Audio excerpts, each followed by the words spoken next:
Di awal PA pada malam hari ini, saya mengajak Bapak Ibu dan Saudara untuk membuka dari PKJ 138, Setiamu Tuhanku tiada bertara. Sebelum memujikan ini, saya mengajak Bapak Ibu juga untuk memahami lagu ini, agar ketika kita memujikan juga dengan sepenuh hati. Jadi kalau Bapak Ibu lihat di buku PKJ, itu di bawah tertulis bahwa pujian ini ditulis oleh seorang yang bernama Thomas Obadiah Chisholm. Dia lahir di tahun 1866. Walaupun dia tidak tamat dari sekolah dasar, tetapi dia pernah diangkat menjadi seorang guru di usia 16 tahun. Kemudian di usia 27 tahun, dia menjadi seorang pemeluk Kristen ketika dia bertemu dengan Dr. Henry Clay, Dr. Clay Morrison, seorang pendiri Asbury College dan Theological Seminary. Dari perkenalan itu kemudian di usia 30 tahun, dia ditabiskan sebagai pelayan di gereja Metodis. Namun karena sisi kesehatan, kemudian hanya setahun dia menjadi seorang pelayan Tuhan. Lalu dia kemudian menjadi seorang sales asuransi. Dan kemudian karena dia punya kemampuan di dalam membuat puisi, kemudian hal itu dikembangkan. Dan salah satu puisi yang sangat terkenal dan bahkan menjadi syair dari lagu ini, di dalam puisi itu judul aslinya adalah Great is Thy Faithfulness. Dan lagu inilah yang kita nyanyikan. Dan satu hal yang menarik dari apa yang disampaikan oleh Chisholm, bahwa dia menciptakan ini di dalam segala keterbatasan dia, dan dia menyampaikan hal seperti ini. Tidak ada latar belakang yang mendalam untuk puisi istimewa itu, melainkan hanya kesadaran akan kesetiaan Allah yang dirasakan olehnya setiap hari. Meskipun tidak memiliki kekayaan dunia, Thomas diberkati dengan melimpah oleh rahmat Tuhan sehari-hari. Dalam sebuah surat tertanggal 1941, Thomas menyampaikan pandangan ini dalam pikirannya. Penghasilanku tidaklah besar setiap waktu karena gangguan kesehatan yang kualami dari tahun awal sampai sekarang. Namun aku tidak boleh gagal dalam mencatat kesetiaan yang tak pernah gagal dari Allah yang menggenapi janjinya, dan bahwa Dia telah menunjukkan kepadaku banyak keindahan dari Allah, banyak keindahan dalam pemeliharaannya. Itulah yang menjadi dasar dia menciptakan lagu ini. Dan saya mengajak Bapak Ibu untuk juga menyanyikan lagu ini untuk kita menanggapi akan kesetiaan Allah atas hidup kita.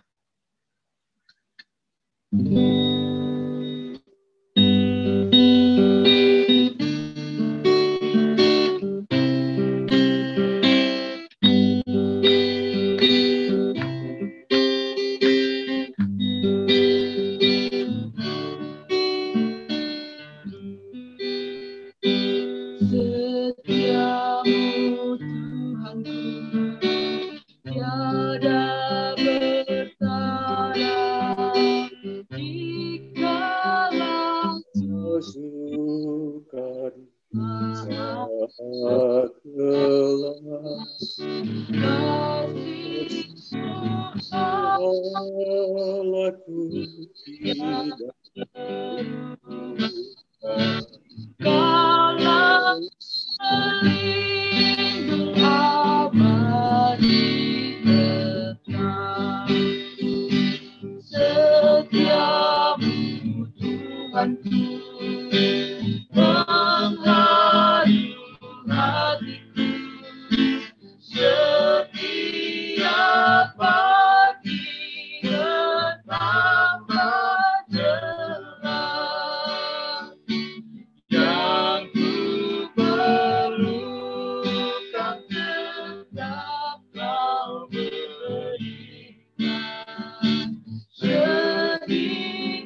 kami serahkan kepada Bapak Pendeta Didi Budianto.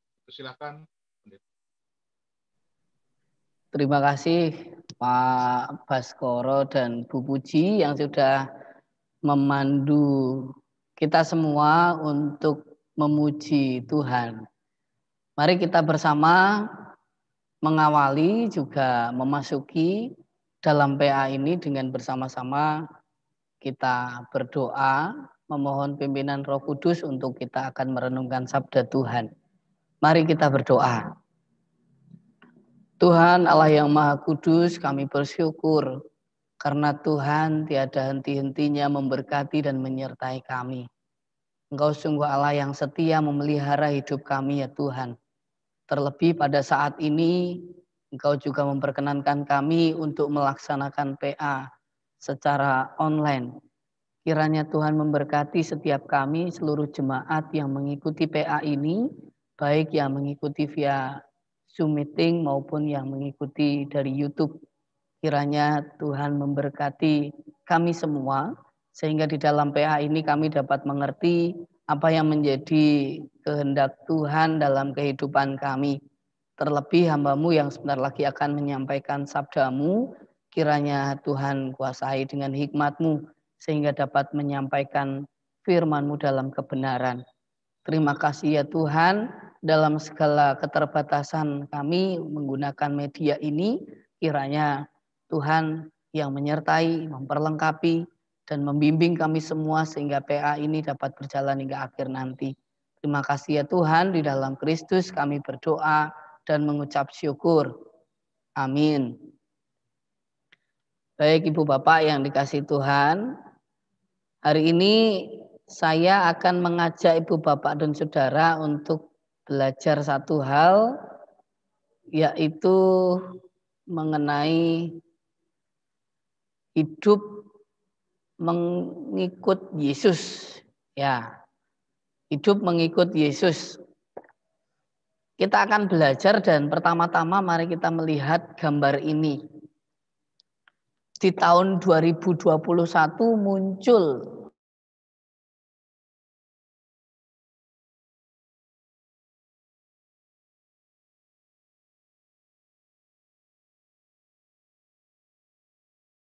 macam-macam, termasuk wabah COVID juga belum selesai. Maka sempat kita pernah membaca pasti tulisan ini, Pray for Indonesia. Kita bersama-sama diajak untuk berdoa bagi Indonesia yang sedang mengalami banyak banyak hambatan, banyak rintangan, banyak adanya bencana dan lain sebagainya. Adanya kecelakaan ini itu dan sebagainya. Nah, untuk itu kalau Ibu Bapak dan Saudara membaca atau melihat gambar ini dengan membaca tulisannya Pray for Indonesia, kira-kira apa yang muncul di dalam benak Bapak Ibu dan Saudara sekalian? Mungkin ada yang melihat, wah ternyata kita rapuh, wah ternyata alam bisa ngamuk dan lain sebagainya. Tetapi dalam banyak hal yang sebenarnya kita bisa pelajari, saya mau mengambil satu hal yang saya ambil untuk kita pelajari bersama, yaitu kebutuhan manusia, kebutuhan mendasarnya manusia itu adalah keselamatan. Melalui peristiwa ini, lalu kemudian ada semboyan di mana-mana menuliskan Pray for Indonesia. Kita berdoa bagi saudara-saudara kita yang terkena banjir. Kita berdoa bagi saudara-saudara kita yang terkena longsor dan sebagainya. Seterusnya ada gempa, awan panas, terus erupsi. Lalu kemudian ada pesawat kecelakaan. Kita berdoa untuk mereka semua. Kita berdoa untuk Indonesia yang sedang menghadapi pandemi. Kita berdoa untuk dunia ini yang menghadapi pandemi. Ujung-ujungnya adalah kita berdoa supaya apa? Supaya kita semua beroleh keselamatan. Keselamatan baik, keselamatan ketika kita ada di bumi ini yang menghadapi masalah, maupun keselamatan kekal nanti. Jadi seandainya pun dalam kondisi yang semacam itu lalu kemudian harus menjadi korban, harus tertimpa bencana-bencana ini, lalu kemudian doanya adalah kiranya semuanya beroleh keselamatan kekal bersama dengan Tuhan di surga. Intinya adalah kebutuhan yang mendasar sekali bagi manusia adalah keselamatan. Baik itu keselamatan di bumi ketika menghadapi segala sesuatu, maupun keselamatan kekal nanti ketika kita sudah kabundut gitu. Tetapi masalahnya di dalam menghadapi yang demikian ini, manusia yang membutuhkan keselamatan ini, kemana mereka mencarinya? Kemana mereka pergi untuk mencari keselamatan itu? Nah, seringkali ketika sudah menginjak pada pertanyaan ini, kita akan menemukan jawaban yang begitu banyak. Ada yang kemudian, wah sekarang orang-orang banyak yang egois, mencari selamatnya sendiri, tidak ingat dengan orang lain, dan seterusnya, dan seterusnya. Nah, maka dengan demikian kita akan belajar dari salah satu bacaan yang mana bacaan itu merupakan bacaan harian hari ini. Kita akan belajar bagaimana toh keselamatan itu akan kita dapat dari mana, lalu kemudian apa yang harus kita lakukan untuk memelihara keselamatan, untuk kemudian kita bisa bersama-sama mencapai atau hidup di dalam kesempurnaan keselamatan, apa yang harus kita lakukan dan seterusnya.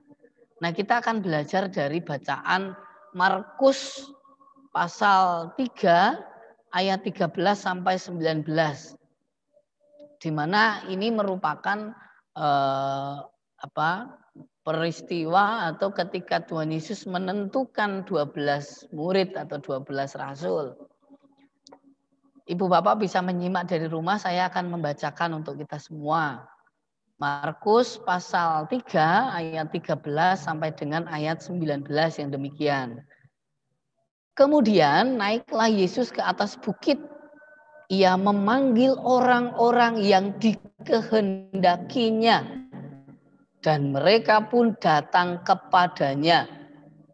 Ia menetapkan 12 orang untuk menyertai dia dan untuk diutusnya.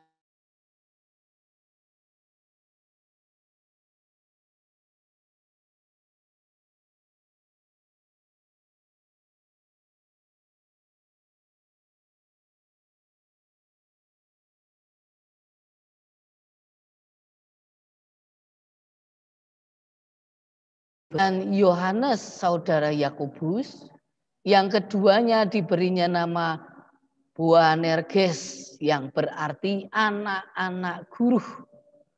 Selanjutnya Andreas, Filipus, Bartolomeus, Matius, Thomas, Yakobus anak Alfeus, Tadeus, Simon orang Selot, dan Yudas Iskariot yang mengkhianati dia. Demikian pembacaan firman. Lalu kemudian mari kita bersama menganalisa sedikit demi sedikit. Dan nanti kita akan belajar dari bacaan ini. Ibu Bapak dan Saudara yang dikasihi Tuhan, kalau kita perhatikan tadi dari ayat 13 dan 14 ya. Kita akan melihat di sana. Kemudian naiklah Yesus ke atas bukit, ia memanggil orang-orang yang dikehendakinya. Dan mereka pun datang kepadanya. Ia menetapkan 12 orang untuk menyertai dia dan untuk diutusnya memberitakan Injil. Maka dari bacaan ini kita bersama melihat bahwa pemilihan para murid itu dilakukan bukan berdasarkan latar belakang tertentu yang dimiliki oleh para murid. Misalnya tadi, Yakobus ini anaknya Zebedeus, orang yang begini, orang yang begitu, maka saya pilih. Dia itu orangnya yang begini karena dia kaya, saya pilih. Karena dia itu orang pendidikan tinggi, gelarnya profesor, maka saya pilih. Bukan seperti itu alasannya. Tetapi pemilihan para murid, Yesus memanggil orang-orang itu semata-mata adalah karena anugerah. Maka tadi dikatakan di ayat ke-13. Ia memanggil orang-orang yang dikehendakinya. Jadi kalaupun orang itu bagi manusia yang lain dianggap wah ini wong hebat, ini wong sangar dan sebagainya. Tetapi kalau tidak dikehendaki oleh Allah, ya tidak akan dipilih. Nah, jadi dengan demikian pemilihan para murid itu semata-mata karena anugerah Tuhan. Dan kemudian para murid merespon. Meresponnya adalah dengan datang kepadanya, dengan menyertai dia kemanapun dia pergi. Maka demikian pula yang berlaku bagi kehidupan kita semua. Ketika kita sekarang adalah berdiri sebagai orang-orang yang percaya, yang mengikut Kristus, yang percaya kepada Kristus, maka kita ini sebenarnya adalah orang-orang yang dipilih karena anugerah, bukan karena kehebatan kita. Maka tidak perlu bagi kita untuk menyombongkan diri dalam hal keberadaan kita sebagai orang percaya. Ilo aku majelis, kudu manut karo aku dan sebagainya. Bukan yang seperti itu. Iki lho aku ki wong ngene mergo dan sebagainya. Bukan seperti itu, tetapi kita pun menjadi orang yang percaya adalah karena anugerah Tuhan. Dan kemudian kita merespon. Nah, Ibu, Bapak, dan Saudara yang dikasihi Tuhan, kalau kita melihat dalam bacaan ini, para murid ini adalah diutus untuk mewartakan tentang Injil. Kita tahu bahwa Injil itu adalah berita sukacita. Kenapa disebut berita sukacita? Karena Injil itu adalah berita sebagaimana kehadiran Kristus menjadi keselamatan bagi manusia. Maka disebut sebagai berita yang sukacita. Ya gimana nggak sukacita? Wong kebutuhan kita, kebutuhan manusia adalah keselamatan. Sedangkan Yesus Kristus hadir itu adalah untuk menjawab itu.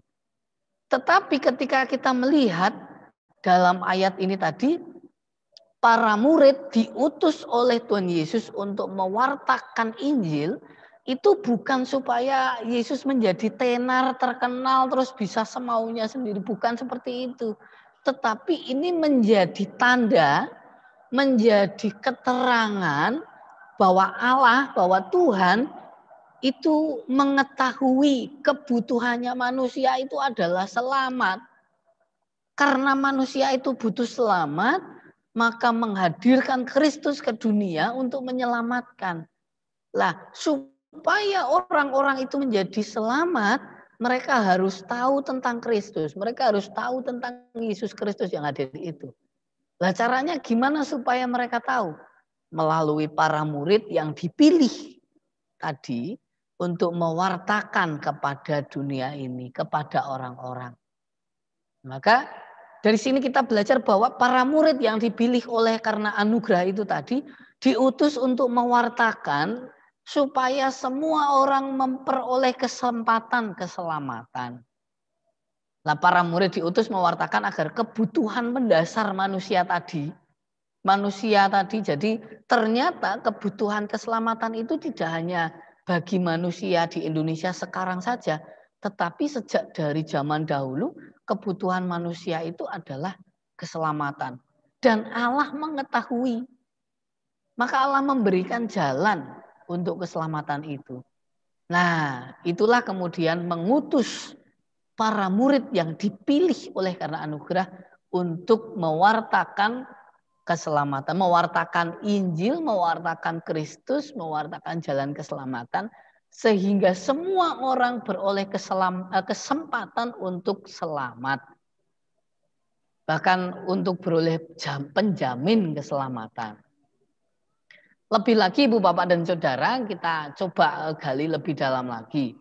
Di ayat ke-15 tadi dikatakan bahwa ternyata ketika para murid diutus untuk mewartakan Injil, mewartakan Kristus, mereka diberinya kuasa untuk mengusir setan.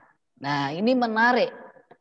Karena kalimat ini tidak cukup hanya kita pahami secara tekstual ini saja, secara apa ya?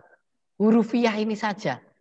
Kuasa untuk mengusir setan. Wah, iki ono wong kerasukan tak usir, ono wong kerasukan tak usir. Tidak hanya itu. Walaupun itu juga benar, tetapi tidak hanya. Mengapa begitu? Karena ada makna yang lebih jauh yang bisa kita pelajari. Yang pertama tentang kuasa, diberinya kuasa. Kuasa itu dituliskan dari bahasa Yunaninya exousia. Dengan makna, dengan arti privilege jane ini, tulisannya yang keliru. Jadi semacam para murid ini diberi hak istimewa, yaitu diberi kekuatan, diberi kemampuan, diberi apa ya? Ya kemampuan lah atau kekuatan. Kekuatan untuk ngapain? Nah, kekuatan untuk mengusir setan. Sekarang kita melihat, mengusir setan itu apa? Mengusir itu dari ekbalo, yang bisa berarti mengusir, mengeluarkan, mencampakkan, membuang, melemparkan. Kalau kita melihat dari kalimat kata-kata ini, maka kita bisa menyimpulkan bahwa mengusir itu menolak. Menolak baik itu yang menimpa ke orang lain maupun menimpa ke diri sendiri. Maka dari sini kita melihat para murid ini diberi kemampuan, diberi kekuatan untuk menolak. Menolak untuk dirinya sendiri dan juga menolak bagi orang lain. Apa yang ditolak? Yang ditolak adalah setan yang ditulis dari daimonion. Daimonion ini kalau kita mau lebih spesifik diterjemahkannya adalah evil spirits atau evil spirits itu apa ya? Kayak semangat keburukan apa ya? Semangat dalam ketidakbaikan gitu. Atau the messengers and minister or of the devil, atau menjadi pesan atau menjadi pembawa hasutan buruk gitu loh. Lah maka dari sini kita bisa menyimpulkan bahwa orang-orang yang dipilih tadi adalah orang-orang yang diberi hak istimewa, yaitu kekuatan untuk menolak hasutan kejahatan. Untuk mengusir hasutan kejahatan baik itu bagi dirinya maupun bagi orang lain yang di sekitar. Jadi ada dua hal di sini Bapak Ibu dan Saudara. Yang pertama mereka dari sini dulu mereka itu diberi kekuatan, diberi kemampuan hak istimewa, kekuatan untuk menolak hasutan buruk, menolak perbuatan atau apa ya, menolak ya hasutan-hasutan itulah, hasutan-hasutan buruk itu baik bagi dirinya maupun bagi orang lain, untuk kemudian bisa berfokus kepada tugasnya yang di ayat sebelumnya tadi disampaikan, yaitu memberitakan Kristus, memberitakan Injil. Nah, saya harap nanti Ibu Bapak bisa memahami, dan nanti kalau misalnya ada yang belum dipahami nanti kita bisa diskusikan. Jadi kalau kita melihat dari itu tadi, dari penjelasan tadi, maka kita bisa mengambil penerapan. Yaitu bahwa yang pertama Allah itu mengetahui, jadi ini saya ulangi lagi, Allah mengetahui bahwa kebutuhan mendasarnya manusia adalah keselamatan. Allah mengetahui itu. Dan Allah tidak diam. Allah memilih orang-orang yang dikehendakinya untuk mewartakan jalan keselamatan. Yaitu Yesus Kristus. Bisa dipahami ya. Allah mengetahui kebutuhan manusia tentang keselamatan. Dan Allah tidak diam. Allah memberi jalan keselamatan. Tetapi jalan ini harus diwartakan. Lah siapa yang mewartakan? Orang-orang yang dipilih, yang dikehendaki oleh Allah inilah yang diminta mewartakan jalan keselamatan itu tadi. Oleh karena itu bagi orang-orang yang dipilih ada tugas yang harus dilakukan sebelum mewartakan, yaitu mereka harus hidup mengikut Yesus. Karena dengan hidup mengikut Yesus itulah mereka mewartakan jalan keselamatan, mewartakan tentang Yesus itu sendiri. Jadi sebenarnya bisa kita sederhanakan demikian. Orang-orang yang dipilih oleh Allah, yang mana tugasnya adalah mewartakan Kristus, mewartakan jalan keselamatan, maka panggilannya adalah hidup mengikut Yesus. Dan ibu bapak dan saudara, kalau kita mau menyadari diri, sebenarnya itu pula lah yang berlaku bagi kita semua. Kita sering menyebut diri sebagai umat pilihan Allah. Mengapa? Karena kita percaya kepada Tuhan, percaya kepada Kristus, percaya pada Yesus. Maka kalau kita berani menyatakan demikian, maka inilah panggilan kita, yaitu hidup mengikut Yesus dalam rangka mewartakan jalan keselamatan itu kepada dunia. Maka sekarang apa yang harus kita lakukan atau bagaimana hidup mengikut Yesus itu? Bagaimana caranya? Apa yang harus dilakukan? Yang pertama adalah kita meneladan sikap hidup Yesus. Menggunakan kuasanya, kemampuannya yang tadi sudah kita terima itu. Kita menggunakan kuasa itu untuk mewartakan. Untuk menolak hasutan-hasutan yang buruk, menolak hasutan-hasutan kejahatan, menolak semangat kejahatan, semangat bertindak jahat itu kita tolak, kita ganti dengan semangat untuk mewartakan Kristus dengan cara meneladan kehidupan Yesus. Nah ini kan sejalan dengan tema GKJ Semarang Barat tahun 2021, kenakanlah pikiran dan perasaan Kristus.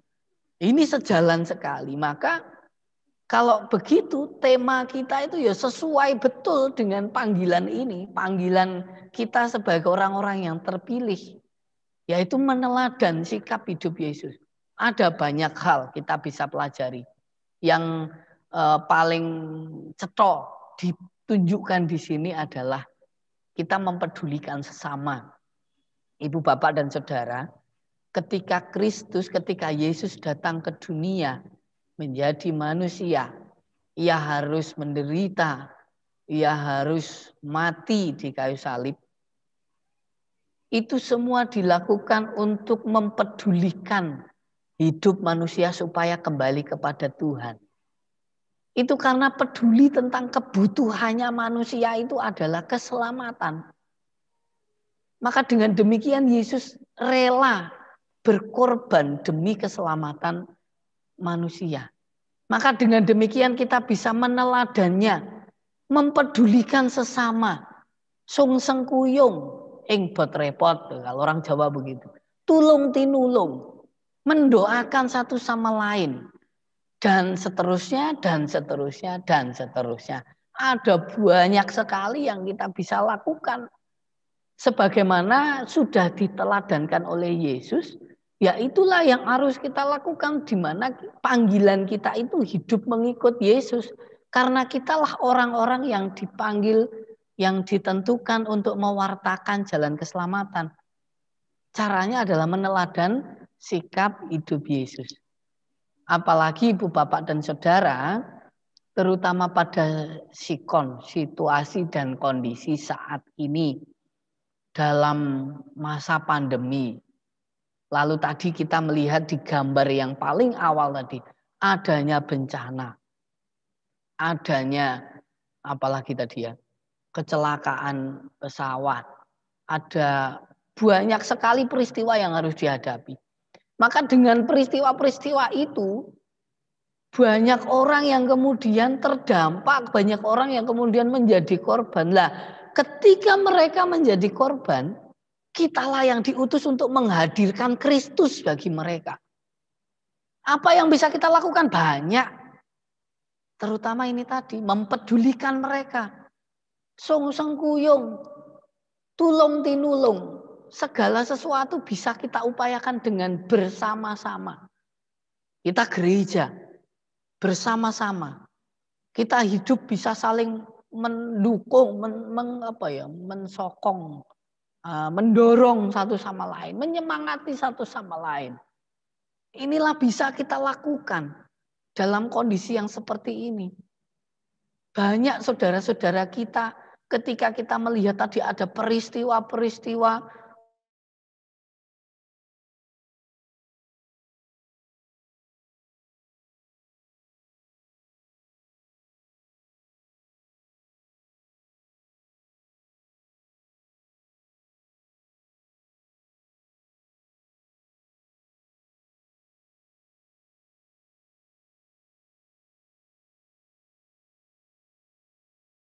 upayakan.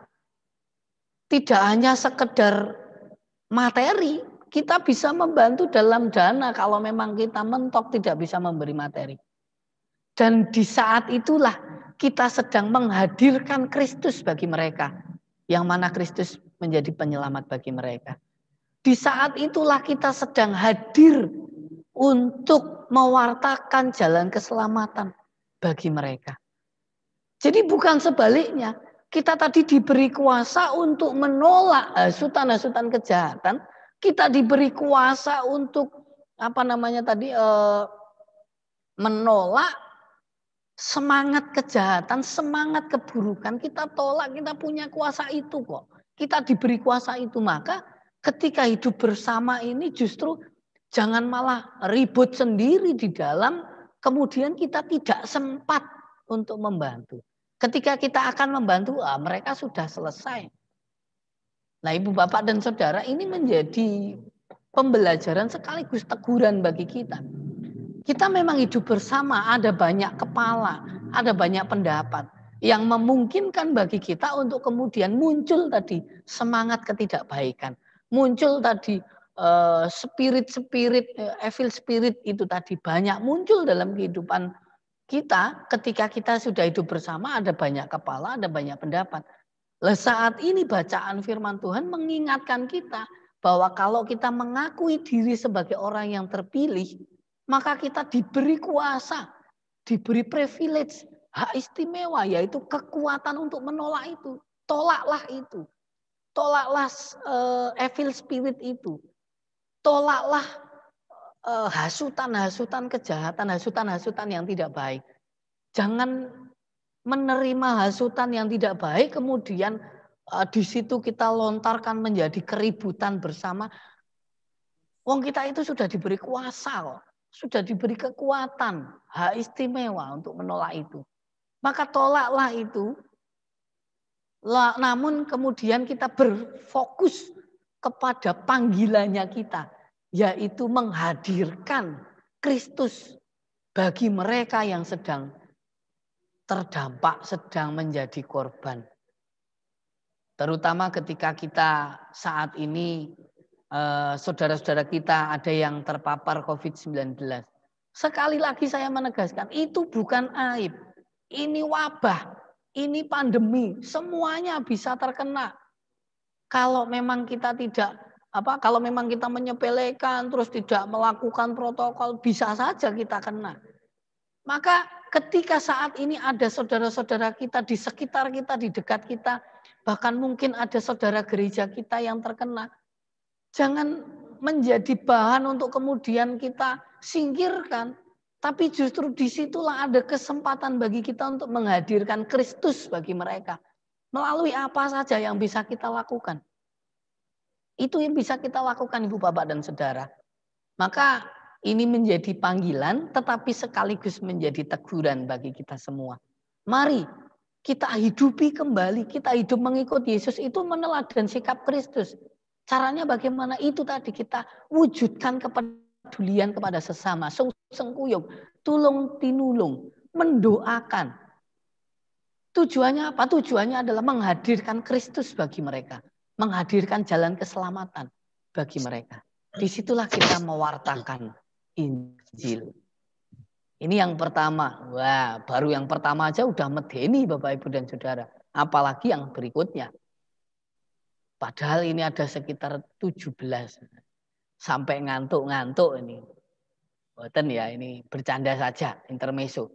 Yang kedua adalah mengikuti jejak peziarahan hidup Yesus. Ya, ini saya tuliskan sudah terbantu dengan adanya kalender gerejawi.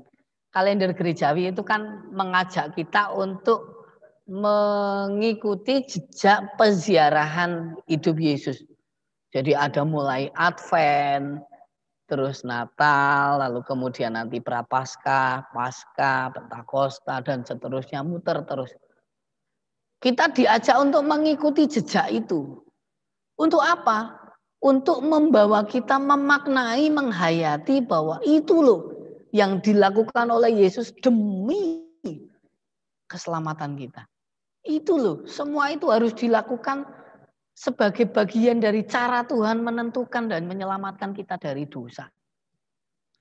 Maka kita pun juga perlu untuk belajar dari setiap peristiwa-peristiwa peziarahan hidup Yesus ini. Ketika kemarin Natal, kita melihat bahwa kelahiran Yesus ternyata mengalami banyak penolakan. Kita perlu menghayati itu ketika kehadiran kita kadang-kadang juga akan menerima penolakan. Kadang-kadang juga akan mengalami itu. Lebih lagi kita sebentar lagi akan memasuki masa Paskah. Ada masa penderitaan diawali dengan Rabu Abu. Nanti kita akan belajar bersama di pertemuan-pertemuan yang akan datang. Ada kita memasuki masa penderitaan Yesus, ya itu juga harus kita lakukan. Artinya kita juga harus siap ketika kita mengalami penderitaan-penderitaan, kita perlu siap. Kenapa? Karena toh Yesus sendiri sudah mengalami jauh lebih menderita demi mempedulikan kita.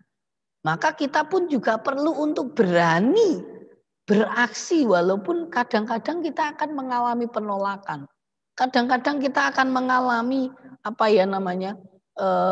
orang menganggap wah kayak sok-sokan dan sebagainya. Ya, kadang-kadang kita akan mengalami hal yang seperti itu. Tetapi ketika motivasi kita adalah tulus, yaitu menghadirkan Kristus, menghadirkan jalan keselamatan, menghadirkan kepedulian bagi orang, saya pikir itu tidak akan menjadi masalah. Justru kita diberi kuasa untuk menolak hasutan itu. Jadi ketika kita mungkin dalam tanda kutip diunek-unek, kita tidak akan marah. Kenapa?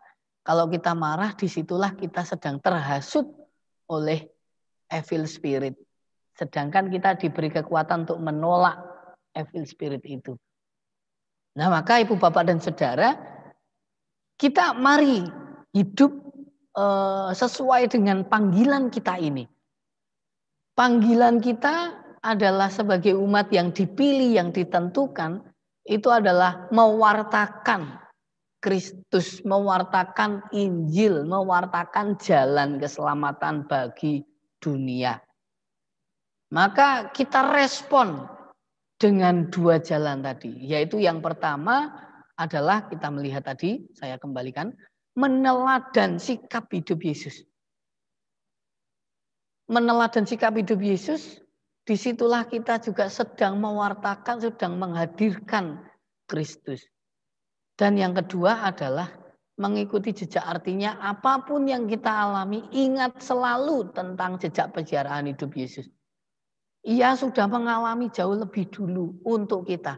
Maka ketika saat ini kita mengalami banyak hal yang seperti itu, tolaklah hasutan yang buruk, yang jahat, karena kita sudah diberi kuasa.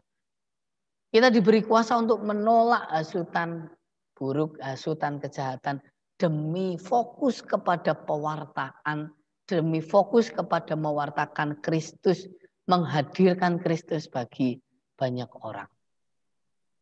Dan mungkin ini juga menjadi dasar pula ketika kita akan memasuki masa Paskah nanti. Walaupun nanti akan ada bahannya sendiri, tetapi setidaknya ini menjadi pengantar bagi kita untuk memasuki masa Paskah, di mana kita pun juga ada banyak yang harus dilakukan, ada aksi puasa, ada menyangkal diri dan seterusnya, ada banyak. Itu bisa itu yang juga harus kita lakukan untuk masa Paskah nanti. Penjelasannya akan lebih lanjut nanti di pertemuan-pertemuan yang akan datang. Tetapi setidaknya ini menjadi pengantar bahwa ini loh, panggilan kita umat pilihan adalah hidup mengikut Yesus.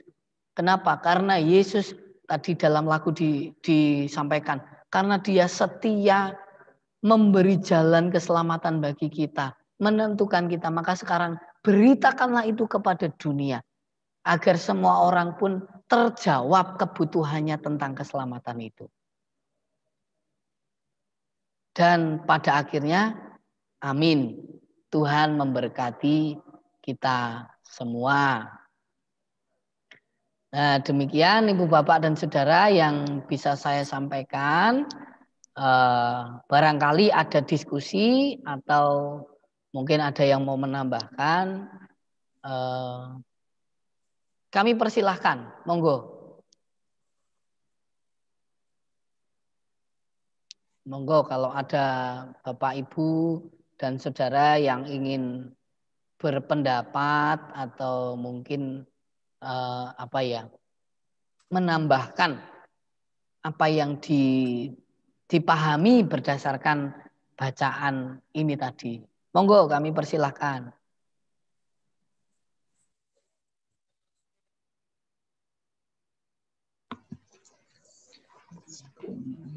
Sambil menunggu yang lain Pak Didi.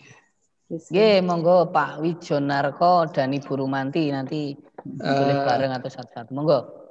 Di bacaan Markus ini tentang Yesus memanggil ke-12 murid itu saya membaca ayat padanannya dari Lukas dan Matius. Saya akan baca dari memperhatikan dari Lukas itu ternyata ketika Tuhan Yesus sebelum memanggil ke-12 murid itu Tuhan Yesus lebih dulu berdoa. Kelihatannya di sini sebelum memanggil itu malam sebelumnya Tuhan Yesus sudah naik ke bukit dulu, kemudian baru paginya memanggil ke-12 murid itu.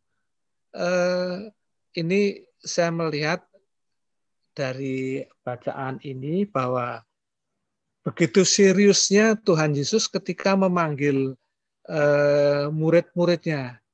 Benar tadi dikatakan bukan sembarang orang yang dipanggil atas dasar apa, tetapi Tuhan Yesus mengawali ini dengan sungguh-sungguh, dengan berdoa. Jadi Tuhan Yesus tidak asal memanggil, tetapi Tuhan Yesus mendasari dengan sungguh-sungguh, yaitu dengan berdoa. Ini di ayat padanannya di Lukas. Nah, inilah yang mengapa Tuhan Yesus memanggil ke-12 orang itu yang kita tahu karakternya masing-masing itu. Sementara itu Pak Didi, matur nuwun. Nggih, matur nuwun Pak Wijo untuk menambahkan pengetahuan bagi kita bahwa ya memang demikianlah betapa seriusnya ketika Yesus akan memanggil atau menentukan orang-orang itu. Kita juga tidak bisa menilai bahwa Yesus itu memilih orang-orang yang baik saja.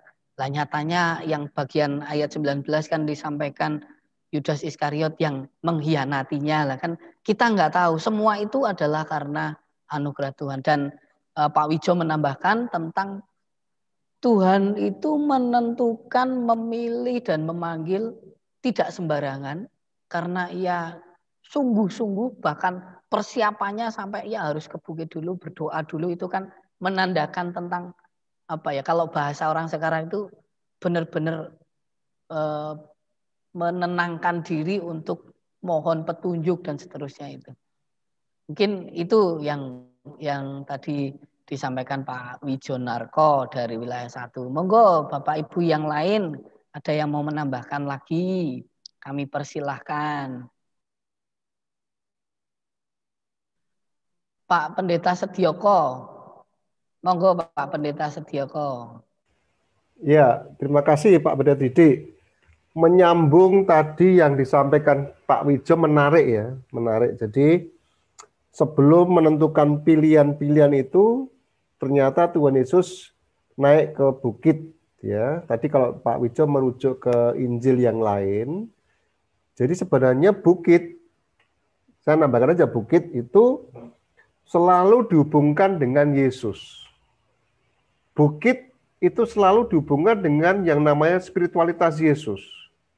Coba kita lihat, kita baca, kita telusuri di Alkitab kita akan menemukan bahwa Yesus seringkali ketika ada hal-hal penting, gitu, hal-hal penting, termasuk juga memilih murid satu yang penting, itu selalu berhubungan dengan bukit, gitu ya. Naik ke bukit dan berdoa di sana. Jadi Yesus pergi ke bukit untuk berdoa sebelum memilih, tadi memang betul sampaikan itu. Nah, bukit atau gunung tadi saya katakan itu sering dihubungkan dengan kehidupan Tuhan Yesus Kristus. Nah, itu tambahan saya untuk istilah bukit. Lalu berikutnya tentang murid gitu ya.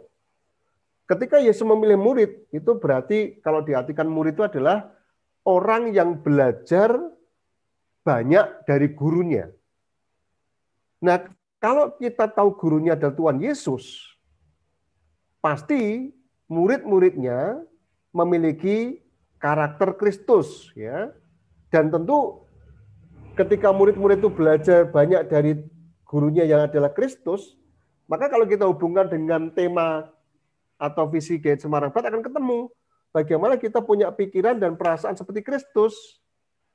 Nah, itu mari kita gali melalui pertemuan malam ini. Kita itu semua kalau murid ya, kita belajar pada Kristus, berarti apa yang nanti kita lakukan itu harus sama seperti pikiran dan perasaan Kristus. Lalu juga kalau boleh dikatakan tadi dipilih murid-murid lalu menjadi rasul segala macam itu ya. Kalau tadi rasul itu memang adalah orang yang ditugasi, dipilih lalu diutus dengan dengan perutusan menjadi seorang yang diutus tadi untuk melakukan sesuatu khusus, secara khusus. Tertentu tugasnya apa? Nah, mungkin tadi dikatakan memilih 12 murid. Itu sebenarnya ada hubungannya dengan 12 suku Israel. Jadi kalau mau dihubungkan mesti ada di sana 12 itu ya. 12 ada seperti itu. Lalu tadi sudah disampaikan oleh Pak Pendeta Didik, diberi kuasa. Diberi kuasa untuk bersaksi, diberi kuasa untuk menyembuhkan, mengusir setan. Jadi murid-murid yang dipilih tentu tadi karena sudah belajar banyak dari gurunya, maka paling tidak akan dalam bahasa kita mewarisi apa yang diajarkan oleh gurunya tadi. Apalagi kalau diberi kuasa untuk bisa mengusir setan, bisa memberitakan Injil tentu dengan kekuatan yang dari Tuhan. Nah, Bapak Ibu yang dikasih Tuhan, ketika kita berbicara dari kitab Injil Markus ini sebenarnya Injil Markus ini Injil yang paling pendek gitu ya. Injil yang paling pendek, lalu juga bahasa sederhana, tetapi kisahnya penuh dengan daya yang luar biasa, kekuasaan yang luar biasa, kemampuan yang luar biasa itu dimunculkan di Injil Markus ini. Jadi kalau kita teliti sebenarnya Injil Markus ini banyak bercerita tentang kisah karya Tuhan Yesus. Termasuk tadi beberapa menyembuhkan segala macam lalu memberi kuasa tadi. Itu diungkapkan di sana. Lalu sebenarnya perkataan-perkataan ataupun tindakan dengan Yesus menjadi bukti bahwa ia sungguh-sungguh Kristus dan Allah. Jadi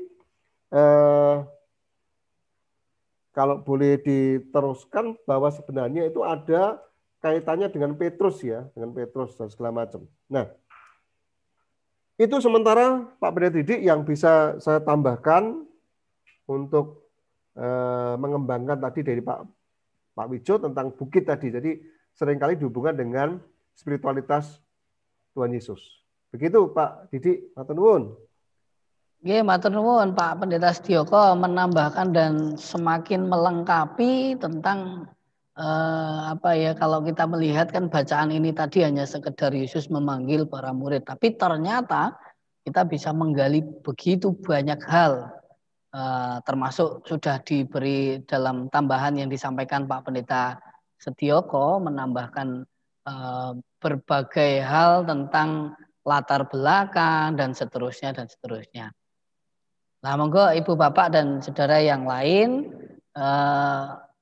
masih ada waktu ya, mau dilanjutkan sedikit lagi atau saya beri kesempatan satu lagi untuk menambahkan atau untuk berpendapat, monggo dipersilahkan.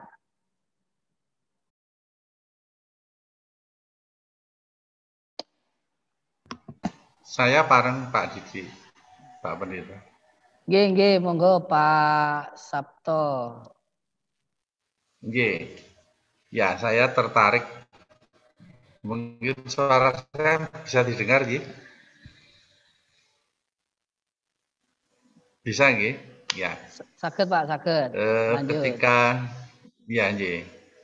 Ketika percakapan dipertajam oleh pendapatnya Pak Pendeta Setioko, saya tertarik dengan istilah atau terminologi murid, di mana ketika Pendeta Didi tadi menyampaikan renungannya, berkali-kali diungkapkan bahwa kita ini adalah juga murid-murid yang dipanggil, yang dikehendaki oleh Tuhan Yesus. Nah, bicara mengenai terminologi murid tentu tidak jauh dari kegiatan belajar. Sehingga ketika kita memang mendapatkan predikat sebagai murid, tentu kita harus belajar. Sampai kapan? Ya terus belajar. Karena ternyata memang tidak mudah memahami sikap, hati, dan pikiran Kristus sebagaimana yang disarankan di dalam misi gereja kita, visi gereja kita, bahwa kita harus memahami kehendak pikiran Kristus. Ternyata orang gampang. Supaya kita tahu, maka kita harus belajar. Karena mesti ingat, kita adalah berpredikat sebagai murid sebelum berani menyatakan bahwa kita adalah rasul. Kalau pendapat Pak Pendeta Setioko tadi, rasul itu karena diutus, karena kita diutus. Barangkali itu yang perlu saya sampaikan. Terima kasih Pak Pendeta Didi. Matur nuwun sangat Pak Sabto menambahkan tentang terminologi murid, dan ini sesuatu yang sangat penting untuk benar-benar kita catat bahwa saya sangat setuju, murid itu ya bukan lagi tidak jauh dari belajar, tapi murid itu ya memang belajar. Jadi kita ketika kita dipanggil menjadi murid itu ya mau tidak mau, sing utama adalah belajar dari sang guru. Begitu Ibu Bapak dan Saudara? Atau adakah yang masih mau berpendapat? Satu lagi deh. Saya boleh bertanya Pak Didi. Oke, monggo. Saya kan mau tanya ya, sehubungan dengan para murid, ini saya kepikiran tapi saya belum pernah nyari gini. Para murid kayak para muridnya Tuhan Yesus itu kan ada yang berkeluarga ya, seperti Petrus. Nah, saya itu masih belum dapat gambaran gitu, gimana Petrus itu bisa nempel terus sama Tuhan Yesus, sementara dia kayaknya punya istri ya. Terus dia membagi antara dia belajar dengan dia berkeluarga itu, saya membayangkan itu pasti agak-agak susah ya. Maksud saya, bagaimana seorang Petrus itu bisa mencurahkan waktu pada Tuhan Yesus, sementara di sisi lain dia punya keluarga, dan di sisi lain juga kita lihat bahwa dalam 3 tahun itu nggak mungkin Petrus ketemu Tuhan Yesus cuma seminggu sekali. Pasti akan lebih sering. Ya. Nah, mungkin Pak Didi bisa berikan gambarannya itu gimana? Itu pertanyaan saya yang ke-1. Pertanyaan yang kedua, dalam konteks nomor 2 tadi, nomor 1 meneladan sikap hidup Yesus, di mana kita disuruh mewartakan tentang Kristus. Saya ingin tahu bagaimana strategi gereja kita dalam mewartakan Kristus di tengah kondisi masyarakat seperti ini. Kalau soal, maksud saya bukan soal misalnya ada orang kena COVID, terus kita berempati, saya pikir itu sudah keharusan ya, bukan strategi itu, tapi bagaimana strategi gereja itu biar Kristusnya itu bisa semakin banyak didengar orang. Karena saya selama bergabung ini PI itu kayaknya saya belum banyak dengar Pak Didi. Terima kasih, gitu aja Pak Didi. Matur nuwun Pak Teguh. 2 pertanyaan yang cukup menggelitik karena ini sudah masuk kepada praktisnya dalam kehidupan kita sehari-hari. Mungkin nanti Ibu Bapak dan Saudara bisa merespon atau berpendapat juga berkaitan dengan ini, tetapi satu hal yang ingin saya sampaikan bahwa terkait pertanyaan yang pertama memang disebutkan ya dalam bacaan firman kan disebutkan bahwa ada ibu mertua Petrus, ya berarti memang Petrus menikah dan sebagainya. Tetapi menurut saya ketika seseorang sudah diberi kuasa untuk kemudian tadi yang sudah disampaikan, maka kita tidak bisa melihat secara pasti apakah ia itu nempelnya setiap saat kemudian meninggalkan atau bagaimana, kan kita juga tidak tahu pasti karena kita belum mengetahui bahwa apakah benar-benar meninggalkan istrinya, keluarganya, atau bagaimana. Tetapi yang jelas ketika seseorang itu hidup di dalam Kristus, saya yakin seseorang punya hikmat untuk kemudian menentukan langkah hidupnya untuk berjalan bersama dengan Kristus, belajar dengan Kristus, juga bagaimana ketika hidup di keluarga.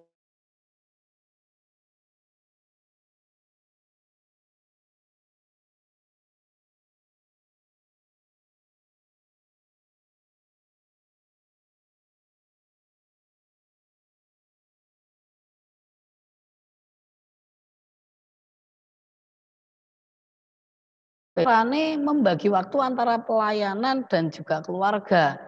Ini kan sering kali muncul yang kemudian kita orang-orang percaya lebih bingung untuk menitik beratkan yang mana ini. Tetapi justru kita ubah bahwa ketika kita hidup di dalam keluarga, bagaimana membangun konsep bahwa hidup di dalam keluarga itu pun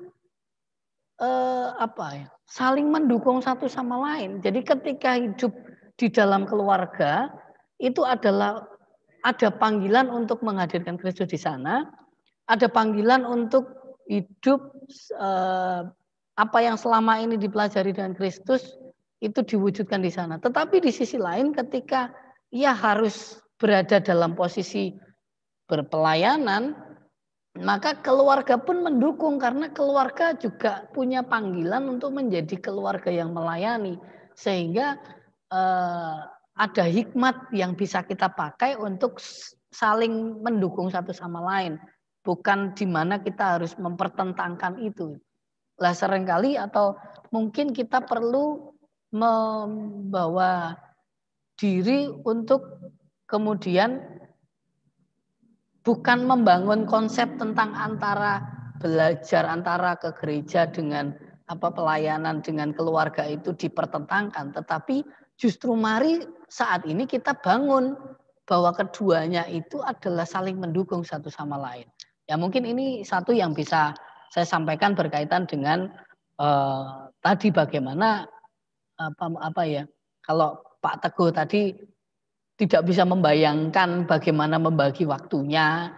Ya sebenarnya kita pun juga, saya pun juga tidak bisa membayangkan seperti apa dulu Petrus. Cuman kalau saya boleh merespon pertanyaan ini adalah dengan begitu tadi bahwa tentu kan Pak Teguh mempertanyakan ini berkaitan dengan kehidupan kita yang seringkali susah membagi waktu antara keluarga dan kerja dan seterusnya. Nah, justru bagaimana kita membangun satu konsep tentang kesinambungan satu dengan yang lain supaya di mana kita hidup di dalam keluarga pun itu mendukung kita untuk kemudian hidup keluarga melayani Tuhan. Ketika kita kerja pun kerja untuk Tuhan, seperti yang pernah kita baca dalam satu firman, lakukan segala sesuatu seperti untuk Tuhan. Maka membangun dalam semua bidang itu adalah satu kesinambungan yang semuanya adalah untuk Tuhan. Nah mungkin itu satu. Yang tadi pertanyaan yang kedua berkaitan dengan strategi PI dari GKJ. Memang begini, Ini dari saya yang belajar di Semarang Barat, terutama konteks Semarang juga saya baru masuk belum lama.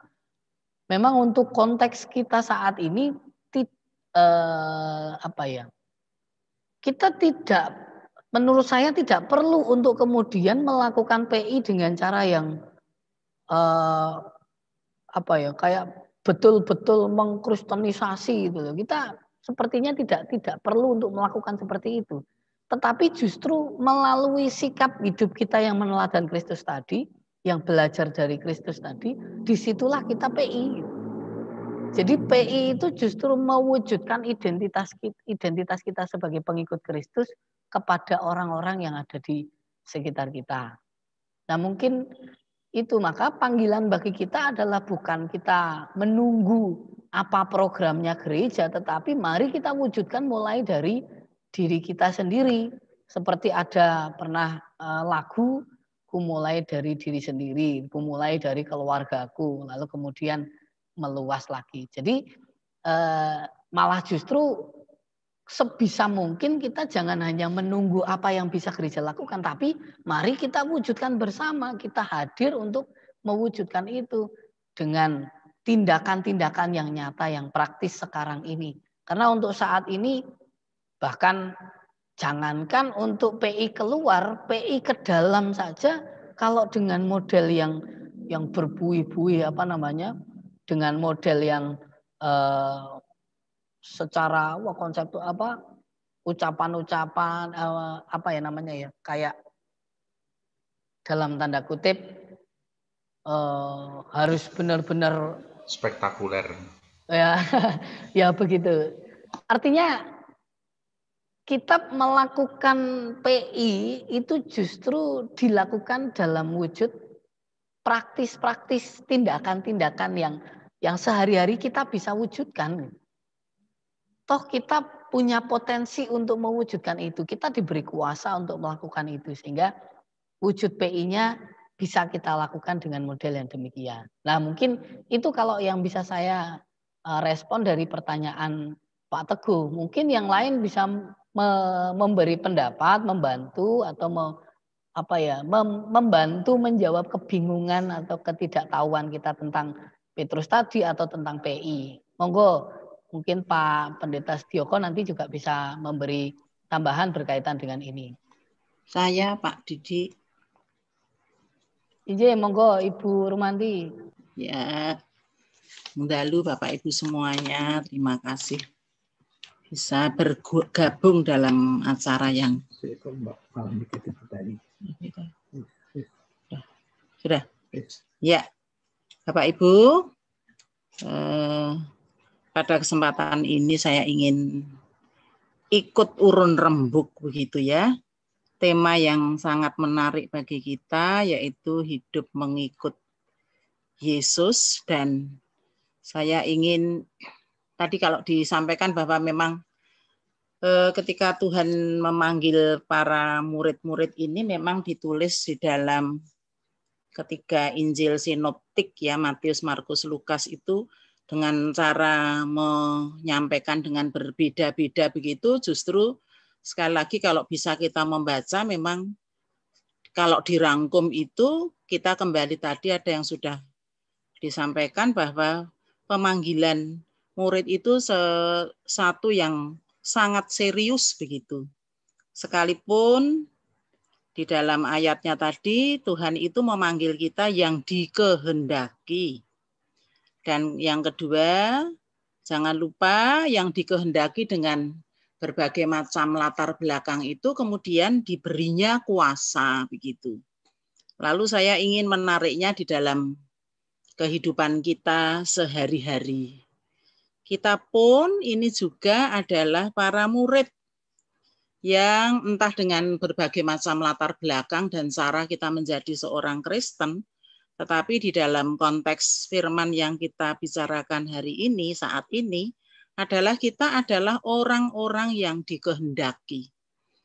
Ya, jadi ini yang perlu menjadi kesadaran kita dulu. Jadi Kristen kita bukan Kristen sembarang begitu, artinya ya sudahlah saya menjadi Kristen karena katut atau bagaimana, tetapi perlu kita sadari apapun caranya kita menjadi Kristen, kita adalah seperti murid-murid ini yang bukan orang baik, bukan orang sempurna, tetapi memang Tuhan menghendaki kita menjadi murid-muridnya. Dan tadi penekanan yang kedua yaitu kita diberi kuasa, diberi power begitu ya, untuk melakukan hal-hal yang baik yang tadi sudah banyak disampaikan kepada kita semuanya melalui uraian Pendeta Didik tadi. Lalu aplikasinya menurut saya, lebih-lebih di masa sekarang ini tadi juga disampaikan bagaimana toh caranya melakukan penginjilan, mengabarkan Injil begitu. Jadi kita senantiasa diingatkan biasanya kalau di akhir ibadah, marilah kita masuk di dalam kehidupan kita sehari-hari sebagai satu bentuk ibadah yang sejati. Artinya memang ibadah kita sebagai bukti kita taat melakukan setiap kehendak Tuhan itu memang bukan sesuatu yang terpisah-pisah, ya hidup kita utuh dan menyeluruh itulah sebetulnya ibadah kita. Maaf. Jadi ketika kita keluar dari pintu gereja dan kemudian masuk ke dalam kehidupan kita bertemu dengan siapapun, itu haruslah kita menyadari itu kita sedang beribadah. Dalam hal ini ibadah kita adalah tadi melakukan kehendaknya, yaitu meneladan Kristus dan mengikuti yang dipandu dengan mengikuti jejak perziarahan selama 1 tahun ini. Nah, di masa yang sekarang ini saya melihat justru tadi kalau menanyakan berkaitan dengan Petrus itu sudah berkeluarga atau tidak dan sebagainya, pada masa yang sekarang ini saya bahkan justru melihat bahwa Tuhan ini sedang mengembalikan peribadatan itu dimulai dari keluarga begitu. Ketika beberapa saat lamanya kita tidak bisa beribadah dan hari ini bisa beribadah tatap muka tetapi terbatas. Itu artinya kalau kita bisa menangkap pesan ini bahwa peribadatan dikembalikan kepada keluarga. Itulah sebetulnya kesempatan yang luar biasa ketika orang tua bersama dengan seluruh anggota keluarga itu mempraktikkan hidup di dalam kekristenan begitu. Jadi saya pikir kalau kita melatih anak-anak kita bagaimana hidup yang benar ya ketika sehari-hari saja, bagaimana dia dari bangun tidur, cara dia memperlakukan saudaranya di dalam rumah, temannya, kemudian bagaimana ketaatannya dia belajar dan sebagainya, seluruhnya pada intinya adalah sebetulnya praktik di dalam keluarga untuk hidup di dalam peribadatan yang sejati. Itulah sebabnya maka dalam hal ini tadi betul bahwa sebelum kita diutus semacam para rasul pada waktu itu memang di dalam diri kita sendiri perlu ada kesadaran dulu ya. Tadi disampaikan ya kita harus terbebas dulu, harus menolak dulu dari kuasa-kuasa kejahatan tadi. Kita harus punya kesadaran diri untuk menolak itu. Dan bahkan saya rangkum tadi yang mengatakan mengetahuinya bagaimana ya memang sumber dari ilmu kita itu tidak lain adalah Alkitab begitu. Jadi bagaimana keluarga ini dekat dengan Alkitab mempraktikkan kehidupannya. Dan memang pada waktu-waktu sekarang ini Bapak Ibu yang justru ini sharing saja begitu. Ketika ada ibadah keluarga sementara sekolah minggu juga hanya kadang-kadang saja ada di YouTube, begitu juga pemuda remaja dan sebagainya.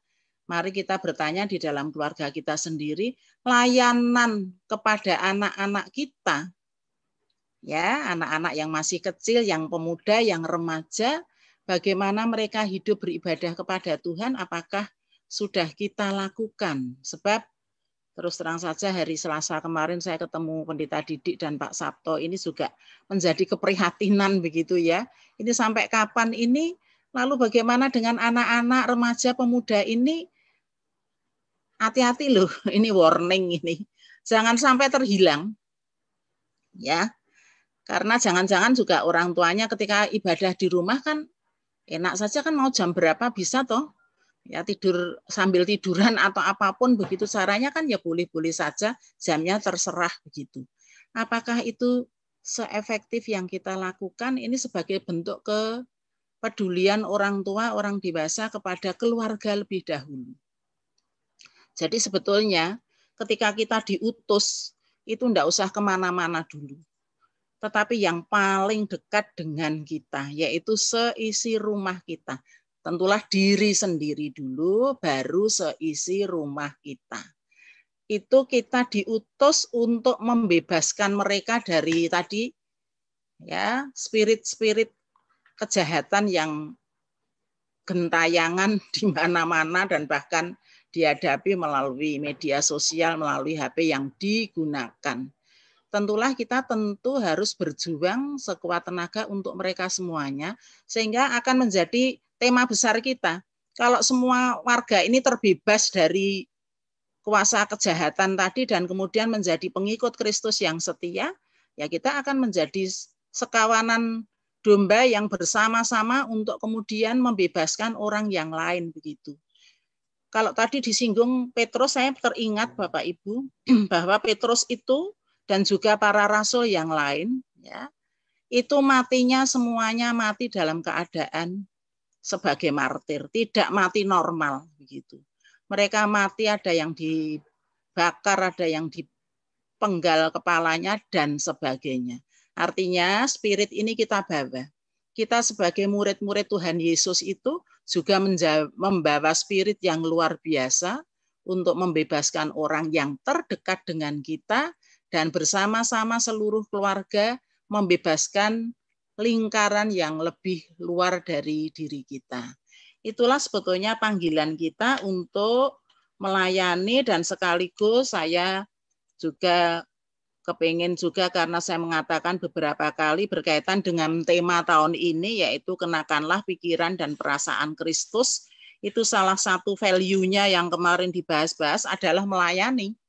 Ya, jadi melayani keluarga lebih dahulu dan kita berjuang sekuat tenaga sehingga ini memang juga harus pengelolaan bagaimana ketika orang harus bekerja, harus di tempat lain, begitu. Sementara keluarganya sendiri bagaimana caranya? Ya memang itu memang butuh sebuah energi yang luar biasa.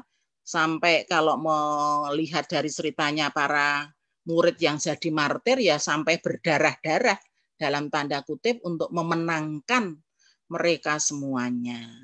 Begitu Pendeta Didik dan Bapak Ibu semuanya, matur nuwun. Oke, matur nuwun Bu Rumanti yang sudah menambahkan. Ini tadi ada yang mengirim di chat. Kalau bisa kita maksimal jam 21. Oke, monggo Pak Pendeta Sedioko untuk menambahkan.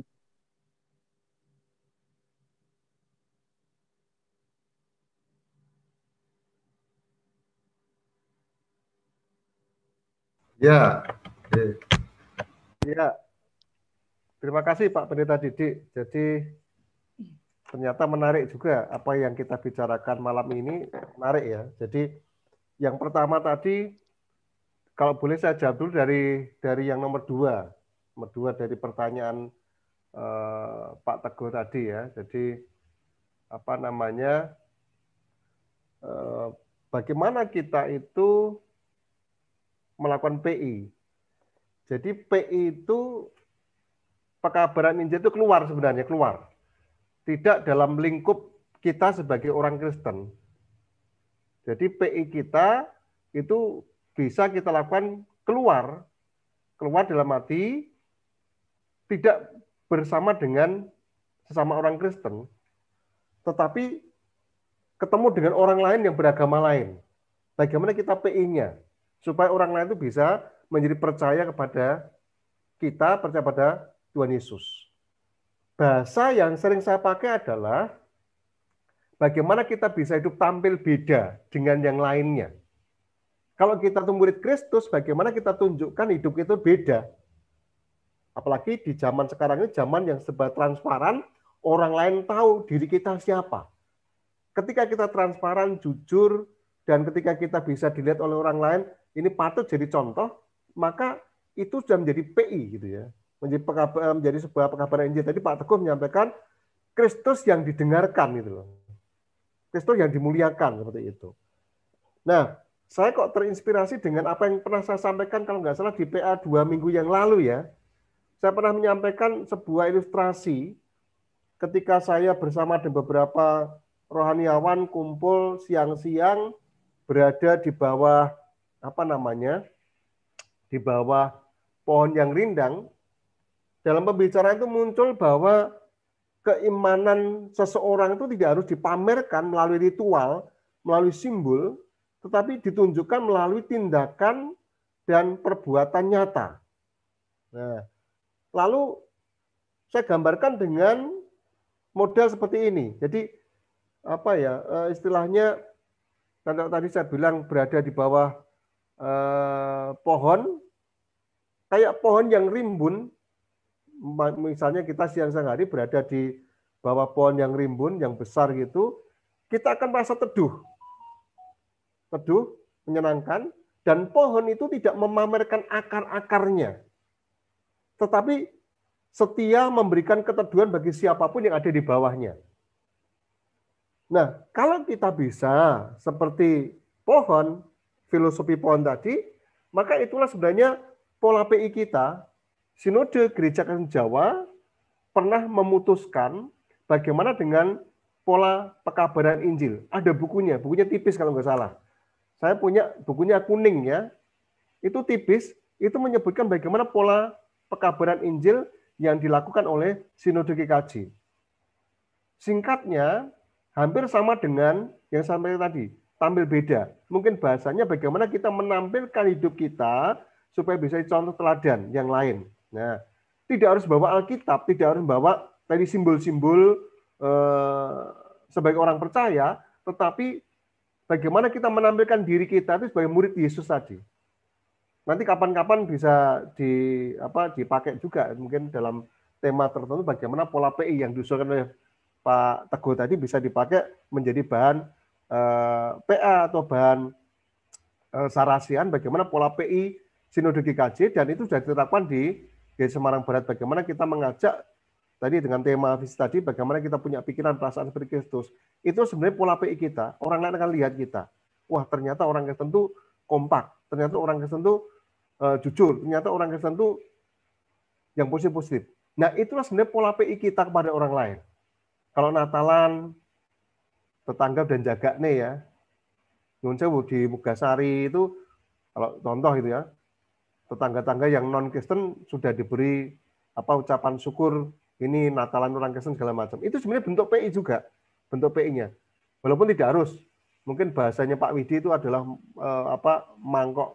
pagar mangkok ya, untuk menjalin relasi dengan yang lain. Nah, itu yang ingin saya katakan bahwa Sinode GKJ sudah punya pola pekabaran Injil. Nah, itu pernah kita bahas kalau nggak salah, mungkin nanti bisa disegarkan lagi. Itu yang pertama tentang bagaimana kita tidak harus tadi contohnya kan Mas Aku menyampaikan COVID lalu kita bantu segala macam. Sebenarnya kita bisa seperti pohon tadi, kita bisa meneduhkan tanpa melihat akar-akarnya seperti itu. Itu yang pertama dari dua pertanyaan tadi. Yang kedua pertanyaan yang pertama, Petrus kan berkeluarga. Lalu bagaimana ketika Petrus itu mengikut Yesus? Ya walaupun di Alkitab dikatakan di sana misalnya kalau kita mundur di bacaan minggu kemarin. Ya, bacaan minggu kemarin dikatakan misalnya di Markus juga dikatakan Yesus Markus 1 ayatnya yang ke 20 ya. Yesus segera memanggil mereka dan mereka meninggalkan ayahnya Yebedeus di dalam perahu bersama orang-orang upahannya lalu mengikut dia.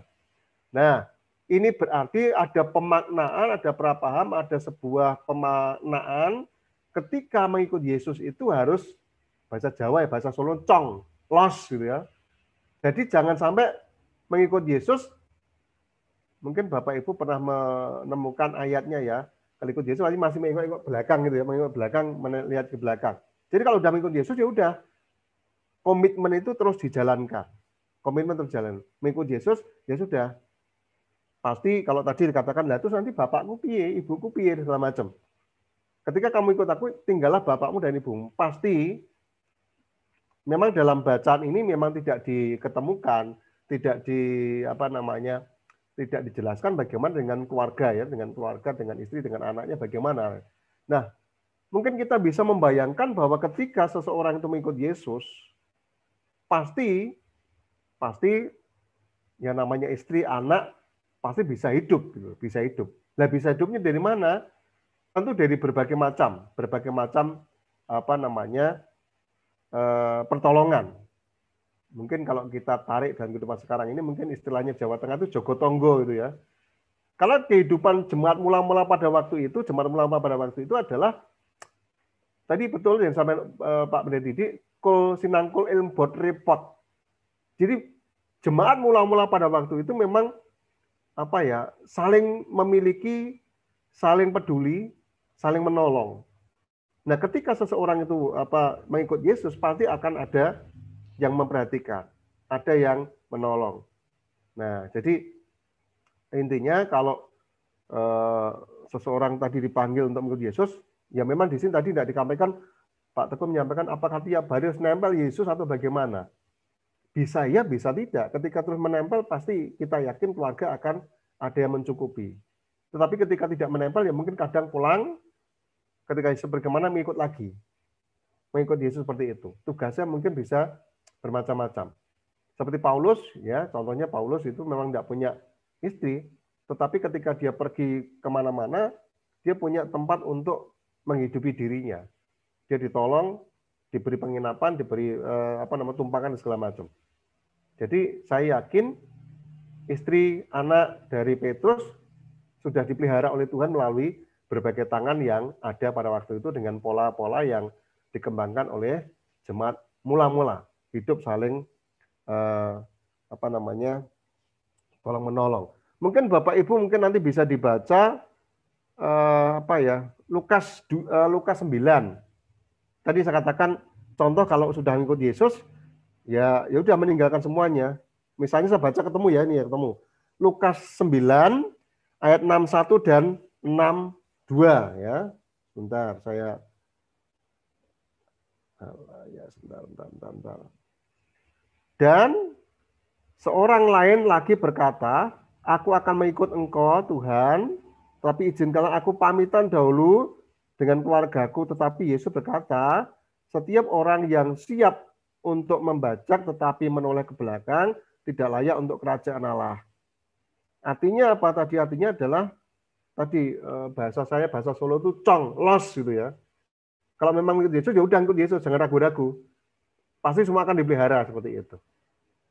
Mungkin sementara begitu Pak Pendeta Didi. Matur nuwun.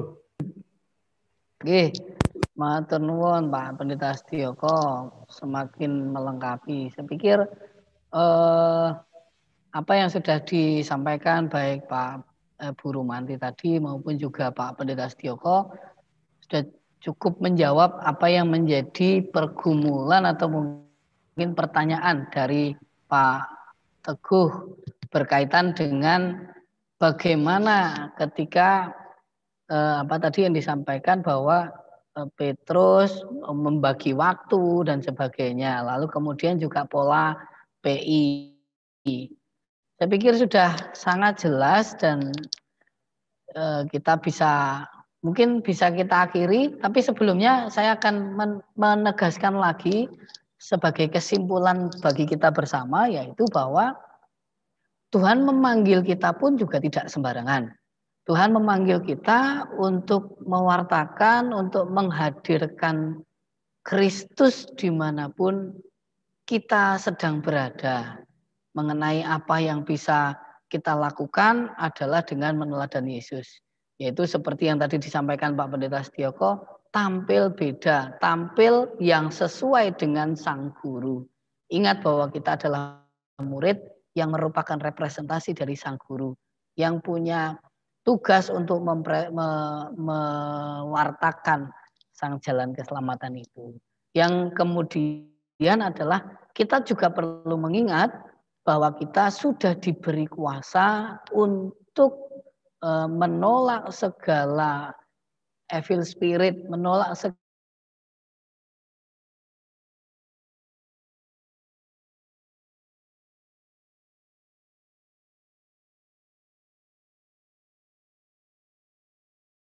itu kemudian terprovokasi bahasanya, mungkin begitu. Tetapi justru tolaklah itu karena kita sudah diberi kekuatan untuk menolak itu. Saya yakin kita juga akan bisa akan mampu untuk melakukan itu. Jadi sekali lagi bahwa Tuhan memanggil kita untuk mewartakan keselamatan bagi dunia ini, bagi manusia semua, karena kebutuhan manusia, kebutuhan dunia adalah keselamatan. Maka mari kita wujudkan, mari kita respon panggilan ini dengan hidup mengikut Yesus, yaitu hidup meneladan sikap-sikapnya, hidup melakukan apa yang telah menjadi karakter-karakter Kristus ini. Mari kita upayakan bersama sebagai wujud kita hidup mengikut Yesus. Amin. Tuhan memberkati kita semua.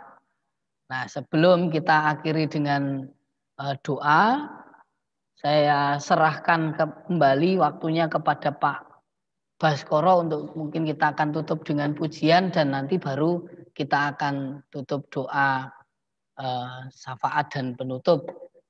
Dipersilahkan untuk Pak Baskoro.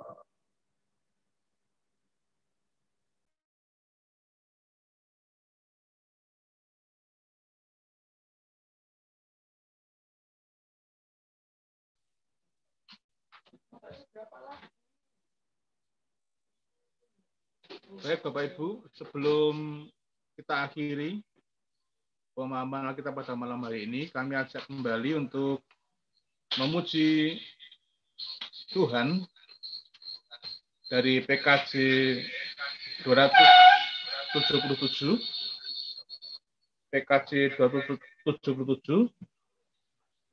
Jadi judulnya adalah Sekalipun Diriku Dapat Berkata-kata.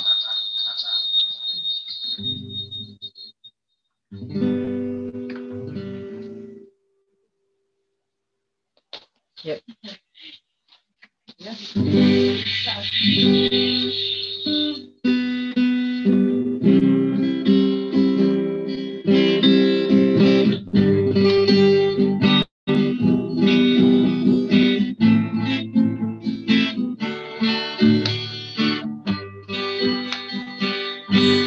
Sekalipun diriku dapat berkata-kata dengan semua bahasa manusia, bahasa malaikat ataupun yang lainnya. Tapi jika aku tak mempunyai kasih, aku serupa punya penggema dan caranya kembali.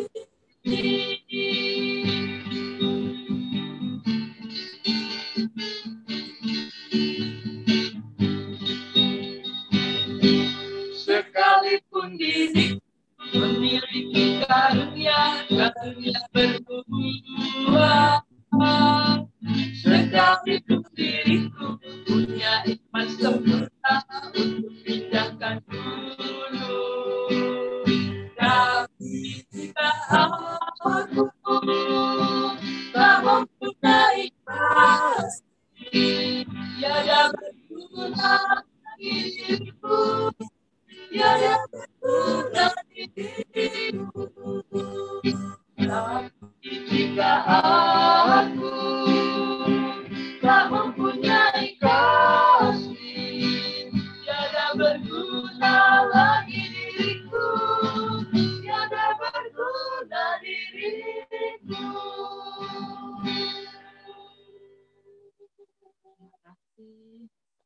Mari kita berdoa. Segala puji dan syukur kami naikkan kepada Tuhan bila pada malam hari ini kami boleh bersama-sama untuk mengikuti pemahaman Alkitab. Dan kami juga berterima kasih kepada Tuhan bahwa kami diberikan suatu kemampuan, diberikan suatu pengetahuan, sehingga kami dapat memanfaatkan teknologi untuk mengatasi situasi di pandemi saat ini. Dan kiranya pemahaman Alkitab walaupun melalui Zoom meeting tetap akan memberikan pemahaman yang lebih baik kami untuk selalu belajar akan kebenaran firman Tuhan. Dan biarlah Tuhan kiranya PA pada malam hari ini bukanlah suatu akhir tapi awal yang akan memberikan kami untuk selalu belajar firman Tuhan meskipun situasi tidak memungkinkan. Kami menyerahkan pemahaman Alkitab pada malam hari dalam tangan Tuhan, dan kami mengakhiri doa pada malam hari ini dengan ucapan syukur dan terima kasih kepada-Mu. Dalam tangan-Mu yang penuh kuasa dan penuh kasih, kami telah berdoa dan bersyukur. Amin. Demikian Bapak Ibu PA pada malam hari ini. Selamat berjumpa lagi dalam PA-PA selanjutnya. Matur nuwun Pak Baskoro dan seluruh jemaat yang bisa bergabung lalu PA di Zoom ini, juga yang mengikuti dari YouTube. Terima kasih untuk kesediaannya bergabung. Sugeng dalu, Gusti berkahi, dan dinantikan untuk ikut di PA-PA yang akan datang. Ya, betul. Diharapkan PA-nya nanti dilakukan seperti ini. Jadi dilakukan di Zoom, bisa ada diskusi, tetapi bagi Ibu Bapak yang kesulitan untuk mengikuti di Zoom, bisa mengikuti di YouTube karena di live streamingkan di YouTube. Mekaten Bapak Ibu dan Saudara, nanti mengenai materi akan disampaikan lebih lanjut di hari-hari yang akan datang. Matur nuwun, sugeng dalu, sehat selalu, Gusti berkahi Bapak Ibu sedaya. Screenshot